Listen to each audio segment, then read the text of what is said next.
Boker Tov, Rabotai, Le'ilui Nishmat Haniftarim. Aujourd'hui, Le'ilui Nishmat Rebecca Mograbi Bat Rachel. Alors, les Mishnayot qu'on a lues et la Gemara, elles parlent de la période après la destruction du temple, où Hachamim, les rabbins de l'époque, ils ont instauré quelques halachot concernant un deuil national. Et ils ont interdit même d'écouter de la musique et autres interdictions pour montrer le sérieux de la chose, la destruction du temple. Alors la Mishnah, elle dit Mishe Batla Sanhedrin. Le Sanhedrin, il faisait partie du Beth Amikdash. Une partie du Beth Amikdash, il y avait la Cour suprême, ce qu'on appelle le Sanhedrin, où est-ce qu'il y avait 71 Dayanim. Alors, Mishe Batla Sanhedrin, depuis que la Sanhedrin elle n'existe plus, l'institution de la Sanhedrin, Batel Hashir Bibet Amishtaot. Hachamim, ils ont interdit que même si on fait des fêtes de Simchat Hatan Vekala, etc., il faut pas qu'il y ait un orchestre. Alors, la Gemara, elle dit Umimai de Mishe Batla Sanhedrin Ktiv.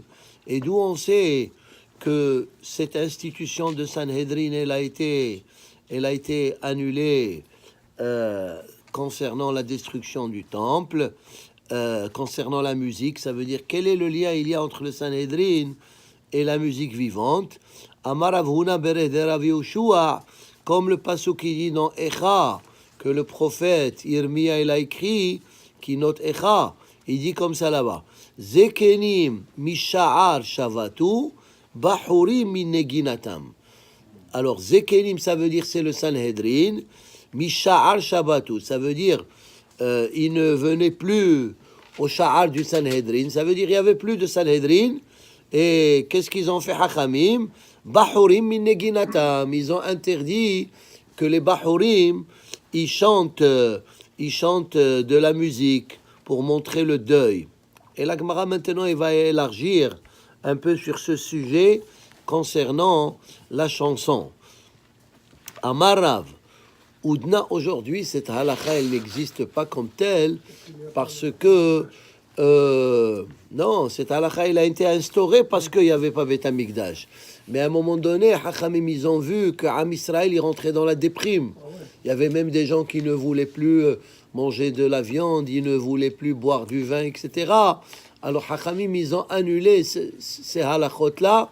Ça veut dire, ces halachot, ils existaient uniquement après la période de Hurban Beth Amikdash, juste après. Et nous aussi, on a cette période où on est en deuil, les 3 semaines de Ben Hametzarim. Mais à cette époque, c'était Assour, toute l'année. Mais après ça, Hachamim, ils ont annulé parce qu'ils ne voulaient pas que Am Israël, il rentre dans la dépression. Alors maintenant, la Gemara, il dit comme ça, Amarav, Oudna, Deshama'a Zimra, Te'aker. Oudna veut dire ozen, une oreille qui a l'habitude d'écouter des chansons, qu'elle n'a qu'à être arrachée. Te'aker, ça veut dire Hachamim, ils ont voulu montrer que c'est grave d'écouter la musique pendant cette période après Hurban Beth Amikdash. Amarava, Zimra Bebeta, si il y a de la chanson à la maison, ça veut dire on chante à la maison. Hurba Besefa, ça veut dire que la punition, c'est que cette maison, elle va être détruite. Elle peut ne pas être détruite physiquement, mais ça veut dire qu'il y aura des problèmes dans cette maison parce que ils font le péché que malgré qu'il y a Hurban Beth Amikdash, ils continuent d'être joyeux et de chanter. Chez Nehemar, alors encore une fois, on amène des psukim pour appuyer ces halachot-là, comme il dit le prophète Séphania, Kol Yeshorer Bahalon, Horev Basaf. Ça veut dire si Kol Yeshorer, s'il y a une voix qui chante Bahalon, et des fois quand quelqu'un y chante, on l'écoute à travers la fenêtre de l'autre côté, Horev Basaf. Ça veut dire il y aura le Hurban, qui arza era. Maïki Arzaera, c'est pas des mots faciles à traduire. Qu'est-ce que ça veut dire Arzaera? Amar Rabbi Yitzhak, Bait Amsuchsach Ba'arazim. Hein? Irhu, Ella Filou Bait Amsuchsach Ba'arazim Mitro'ea. La Gemara elle dit, même si cette maison, soi-disant, elle est faite avec du bois solide, Arazim, hein? C'est les arbres, d'où est-ce qu'ils viennent Arazim? Arze al-Lebanon. Hein? Même s'il est fait avec ces matières-là, Mitro'ea. C'est ça, Era. Era, ça veut dire, il va se déstabiliser. Hein? Amar Rabbi Ashi. Rabbi Ashi, il a dit, Shma' minna, ki mathil hurba, besefa mathil. Shene'emar, חורב בסף, והיא בעתמה מאחה, ושאייה יוקת שער, אמר מר ברדי רב אשי, לדידי חזילי, ומנגח כי תורה. ומנגח כי תורה, ici, il explique, ça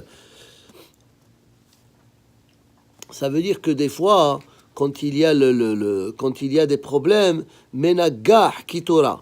למה זה דומה? שכאשר מתחיל חורבן ומתחיל על סף, אמר, ואם תרצה מכאן, ראיתי שד כזה בפעולתו והוא מנגח כשור. Ça veut dire, ici, il dit, des fois, il y a comme des tremblements, hein? Et c'est comme il dit ici, comme si, des fois, il voit un démon, comme un shor qui vient, il fait des dégâts. Ça veut dire, juste la Gemara, elle veut appuyer le point. Hein. Des fois, tu sais pas d'où les dégâts ils vont venir. Hein. Et des fois, un petit dégât d'une minute, c'est comme Hasvé Shalom, un tremblement de terre. Boum, tu te dis quoi? Ça a duré peu de temps et ça a fait tellement de dégâts. Ou des fois des tsunamis, ou des fois même on voit aujourd'hui des vents, ou bien des pluies très très fortes. Même que ça dure quelques minutes, mais ça peut faire énormément de dégâts. Amar Rav Huna, Zimra, des gandés ou des bakrés charés, des gardanés assour. Maintenant ici, on rentre dans les détails, il dit comme ça. Zimra, des gandés moshre sefinot. Autrefois, ceux qui travaillaient pour amener le bateau à bord, ils devaient le tirer avec des cordes. Et des fois, pour avoir la pleine force, qu'est-ce qu'ils faisaient? Ils chantaient. Ou bien des fois, ils criaient, oh, comme ça, tout le monde ensemble. Alors il dit, ça, c'est pas considéré de la chanson. Ça, c'est comme si tu dis, ça fait partie pour qu'ils puissent faire leur travail plus efficacement. Alors c'est ça. Zimra degare, moshre shfinot share. Pourquoi? Chez Eno ella les arezam bimlachtam. Rashi dit, c'est juste pour les rendre plus efficaces dans leur travail. Vede bakre, c'est quoi des bakre? Rashi il explique. Chez mezarezin, besha'a shehorshin. Ça veut dire des fois quand ils travaillent la terre avec les taureaux, alors ils doivent mettre le sillon dans la terre. ואינו אלא לכוון את השברים לתלמיהם שהולכים לכל השיר הערב אלהם. Ça veut dire que même les taureaux, ils apprécient quand ces employés ils chantaient en faisant labourer la terre. Hein? Alors c'est une chanson qui n'est pas asura. Pourquoi? Parce qu'elle fait partie de leur travail. C'est ce que la Gemara elle dit. Un Zimra des Gandés, ceux qui tirent les bateaux, Védé Bakré, et ceux qui font travailler la terre, Charé. Mais des Gardae Assour. Rachid dit, Gardae, ça veut dire les tailleurs. Ceux qui travaillaient dans la couture, des fois, ils chantaient hein, en train de coudre. Alors il dit, ça c'est Assour. Parce que les tailleurs, c'est juste par plaisir. Hein? Ils chantent et comme ça, joindre l'utile à l'agréable, ils chantent bien comme ça. Alors, ça fait pas partie de leur travail, c'est comme un plaisir en plus, et c'est assour. Moi, je me rappelle au Maroc, plusieurs musiciens, ils étaient d'origine des tailleurs. Ça veut dire ils travaillaient dans de tailleurs et ils ont développé ce don-là de la chanson. Ok, Rav Huna Batil Zimra.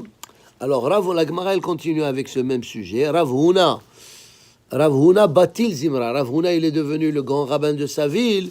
Il a interdit la chanson. Il a dit assour de chanter dans les maisons, assour de chanter dehors, assour de chanter dans les fêtes. Alors, et la Gemara, elle dit, et par rapport à son interdiction, il y avait une certaine beracha qui est descendue du ciel. Kam mea avza bezouza. Ça veut dire l'économie, ça marchait tellement bien. Et la vie, il n'y avait pas d'inflation. On pouvait acheter 100 poulets. Voilà les coqs, maintenant c'est Rosh Hashanah, hein, c'est Kippour bientôt. Kam mea avza bezouza. Tu peux acheter, disons, à un zouz, $1, tu peux acheter 100 poulets. Hein? Ou mea se'ahite bezouza. Et tu peux acheter 100 mesures, on va dire 100 kilos, hein, à $1. Vélo ibaya. Et il y avait la beracha. Ça veut dire tout le monde achetait, l'économie elle fonctionnait très bien, il n'y avait pas d'inflation, etc. Vélo ibaya. Atarav, après lui, après Rav Huna, il est venu Rav Hizda. Et Rav Hizda, il était un rabbin, disons, comme Beth Hillel. Il était plus facilitant. Easy going. Hein? Voilà. Zilzelba, il a dit, ok, il écoutait les gens chanter, il disait rien du tout. Alors, l'économie, et il n'y avait plus de beracha. Ibaya avza bezouza velo ishtakah. Ça veut dire l'inflation, elle est devenue si grave que, alors qu'auparavant on achetait 100 avec un zouz, maintenant tu veux acheter un poulet avec un zouz et tu n'as pas le zouz. Tu n'as pas le dollar. Ça veut dire l'argent, elle s'est dévaluée. Hein? Alors, ici, les rabbins, ils expliquent, ça veut dire tout ça pourquoi? Parce que les gens, ils étaient mezalzelim et ils ne respectaient pas le deuil de Hurban Bet Hamikdash. Amar Rav Yosef. Maintenant, une autre question importante. Zamre gavre ve'ane naché. Si les hommes, ils chantent, et les femmes, elles répondent. Des fois, il y a un chanteur, hein, et lui, il chante. Il y a la chorale. Des fois, la chorale, c'est des hommes, et des fois, la chorale, c'est des femmes. Alors, Gemara dit, si les hommes, ils chantent, et ve'ane naché, et les femmes, ils sont comme la chorale, peritsuta. Ça, c'est considéré comme manque de pudeur. Hein? Ça veut dire, parce que selon la Torah, on n'a pas le droit d'écouter la voix d'une femme. Maintenant, la Gemara, elle dit, si c'est le contraire, Zamre naché ve'ane gavre, les femmes, elles chantent, ou bien la femme, elle chante, ve'ane gavre. Et la chorale, onim, ils répondent, la chorale des hommes, ke'esh bin oret. C'est comme si tu mets le feu à côté du coton, hein? Alors qu'est-ce que ça fait? Ça attrape, ça brûle. Alors Rachid dit, ça veut dire ke'esh bin oret, les filles chez Ha'one. Regardez maintenant, Rachid nous dit comment la chorale elle fonctionne. Les filles chez Ha'one, ceux qui répondent, ça veut dire la chorale, Mate Ozno, il prête son oreille, lishmoa et amzamer, pour écouter le chanteur. Vekol baisha erva. Et la voix d'une femme, selon la Torah, c'est assour d'écouter la voix d'une femme qui chante. Alors, qu'est-ce que la Gemara elle veut dire? Si les femmes juste elles répondent, ok, on va dire c'est pas si grave que ça. Mais si la femme elle chante, ça c'est autre chose, hein? Alors, il y a une discussion si par exemple, on écoute aujourd'hui des cassettes, hein? On écoute des CD et tout ça. Alors, il y a ceux qui disent uniquement quand c'est un live music, hein? C'est quand c'est vivant, la femme, tu la vois devant toi.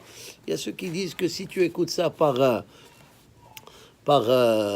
électroniquement, on dit que Rav Ovadia Yosef, il écoutait Keltoum. Alors, lui, il a dit qu'elle est méta, elle est déjà morte. Elle dit, c'était pas de vive voix. Ok. Hein? C'est moins grave. C'est moins grave. Ça veut dire que l'interdiction initiale, si c'est une femme et tu la vois devant toi et tu vas dans un... C'est pour ça que chez les religieux, les femmes ne chantent pas. Ils peuvent chanter chez elles à la maison entre les frères et sœurs, mais pas publiquement. Ke'esh bin oret, les nafka mina. Alors la Gemara elle dit, qu'est-ce que tu me dis ces détails de halachot? Si les femmes elles chantent et les hommes y répondent, ça c'est péché. Et si tu dis si les hommes y chantent et les femmes y répondent, c'est non. On n'a pas dit moutar, on dit peritsuta. Ça veut dire, c'est moins grave, c'est moins grave. Hein? Maintenant, la Gemara, elle dit, alors pourquoi tu me dis cette halakha? Alors la Gemara, elle dit, les ma'inafkamina, les batulehai mikamehai.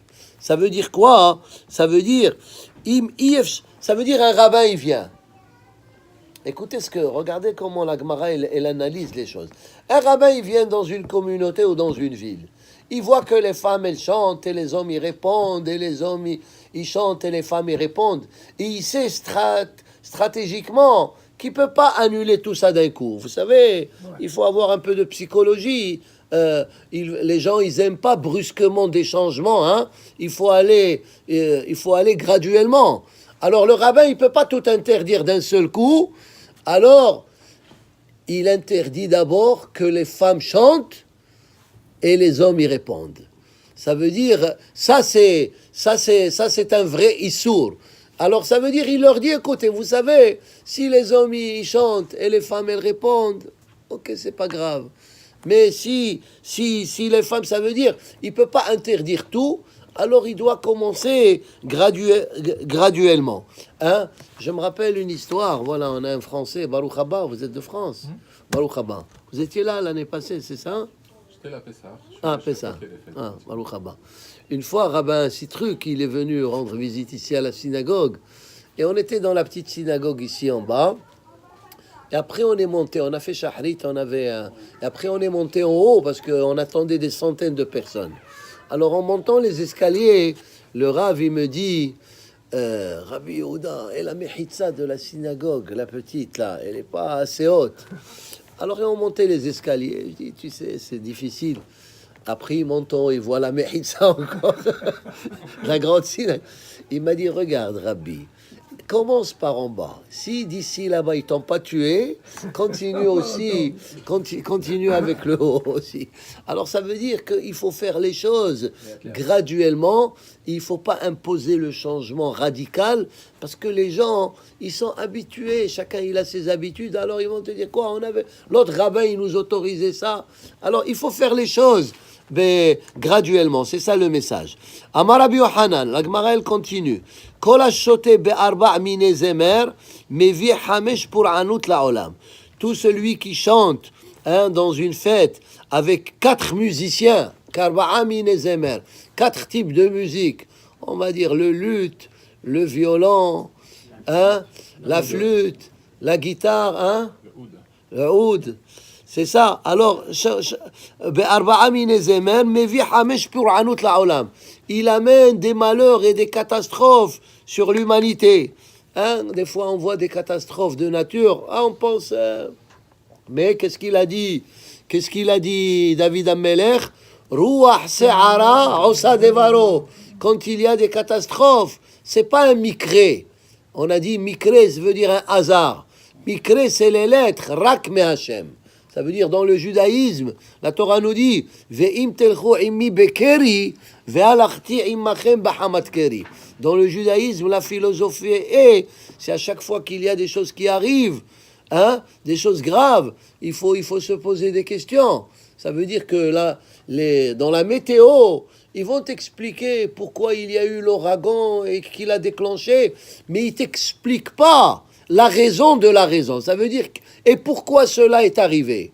C'est uniquement, alors c'est ça, David Ammelech, il dit, des fois, il faut faire un examen de conscience, et dire, qu'est-ce qui se passe? Chez Nehemar, Mashkime Baboker Shechar Irdofu, ici, le prophète, il dit, ceux qui se réveillent le matin, pour Shechar Irdofu, déjà le matin, ils veulent se saouler. Yirdofu me'achare ban neshef yain, et le soir il reste tard pour boire du vin. Ve'haya kinor vanevel tov ve'halil. C'est ça, et ces gens-là, ils sont toujours derrière to have a good time. Kinor, le violon, nevel, Tof, c'est le tambourin, Vehalil, et la flûte, Veyain Mishtehem, et tout le temps ils sont dans la fiesta avec le vin, Vet Poel Hashem lo ibitu. Et ce que Hashem y demande, ça ne les intéresse pas. Qu'est-ce qu'il écrit le prophète après ça? Maktiva Harab, Lachen Gala Ami Mi Beli Da'at. C'est pour ça que mon peuple, il a été exilé, parce que justement, il ne suivait pas le chemin de Akadosh Baruch Hu. Chez Gormim Galut La'olam, il cause l'exil à l'humanité. L'exil aussi veut dire l'instabilité, ça veut dire il y a beaucoup de problèmes et beaucoup de stress. Uchvodo meter ra'ev, shemevi'im ra'av la'olam. Tout ça, pour ra'av, ça veut dire que ça va mal dans l'économie. Vahamono, tzihé, Sameh. Chez Gormim, ça veut dire il y a des fois même manque d'eau. Chez Gormim, la Torah, chez Tishtakach Milomdea. Ça veut dire, et la Torah, elle ne va pas être pratiquée, même par ceux qui l'étudient. Vaisha Hadam, Vaishpal Ish. Tout ça, c'est des psukim là-bas. Chez Gormim, Shiflut, les sonnets chez la Kadosh Baruch Hu. Ça veut dire, il diminue le kavod de la Kadosh Baruch Hu. Quand on ne suit pas le chemin de la Torah, comme si on fait un bisayon à Kadosh Baruch Hu. Et quand on suit le chemin de la Torah, hein, on fait un kavod à Kadosh Baruch Hu. Ve'en ish la Kadosh Baruch Hu. Ish, c'est à Kadosh Baruch Hu. Shene'emar, Hashem ish milchama. Hashem, c'est un homme de guerre. Hein? Ve'ene gevohim tishpalna. Shegormim shiflut le Am Israël. Ça veut dire quand on ne suit pas le chemin de la Torah, même Am Israël, ils sont shefelim, ils sont dégradés. Hein? Ma kfiva harav, lachen hihriva sheol nafsha, upa'ara piha, לבלי חוק וירד הרדרה והמונה ושעונה ועלז בה. Alors tout ça, c'est comme on a dit, il y a beaucoup de catastrophes de nature parce qu'on ne suit pas le chemin de la Torah. Baruch Adonai Le'olam. Amen ve Amen. Vas-y, lis les Zohar.